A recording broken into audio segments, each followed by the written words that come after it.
Bago natin tunguhin ang isa na namang treasure site for depth confirmation scan, atin munang binisita ang Bataan Death March Monument sa may Capas, Tarlac.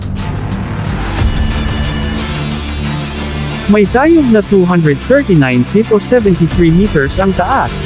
Ito ay isang obelisk na may 25,000 Pilipino at 6,000 Amerikano ang yumuko sa kapangyarihan ng Japanese Imperial Army.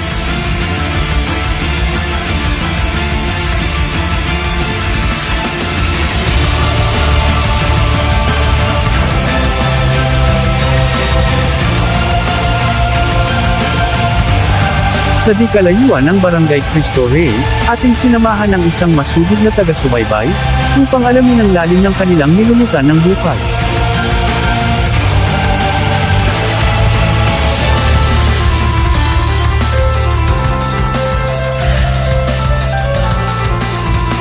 Gamit ang kanyang tesoro handheld frequency detector, napalaban sa matinding bukayan ng ating mga kasama. Sa unang hukay, isang 36 feet depth gamit ang backhoe, walang Yamashita treasure ang natagpuan.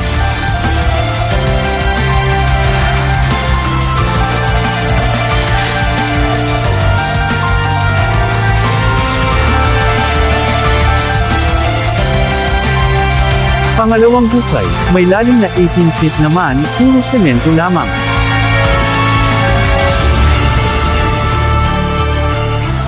Another hukay, nasa 30 feet naman, kwentong Yamashita treasure pa rin ang kanilang napaghahatian.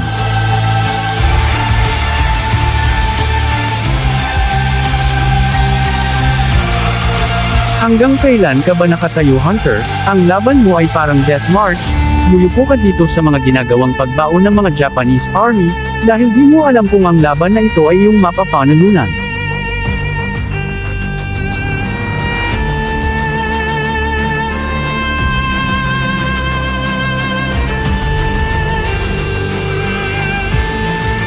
Ayaw pa rin lumuhad ni Hunter sa gawa ng mga JIA, inumisyon tayo upang mag-scan, baka sakaling mabigyan naman siya ng lakas upang ipagpatuloy ang misimulang laban.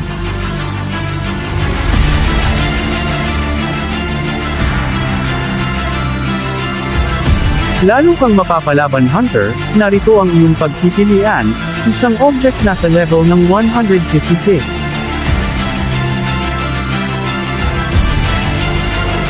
May big load ka ring kakalabanin sa 240 feet.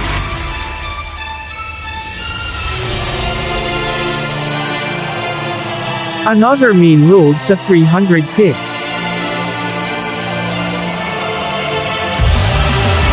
May kasabihan, habang nasusugatan lalong tumatapang at lumalaban, abangan si Hunter na Integrero, sa ating tulong muling makipagbakbakan, dahil identify na ang kalaban, hindi niya ito susukuan.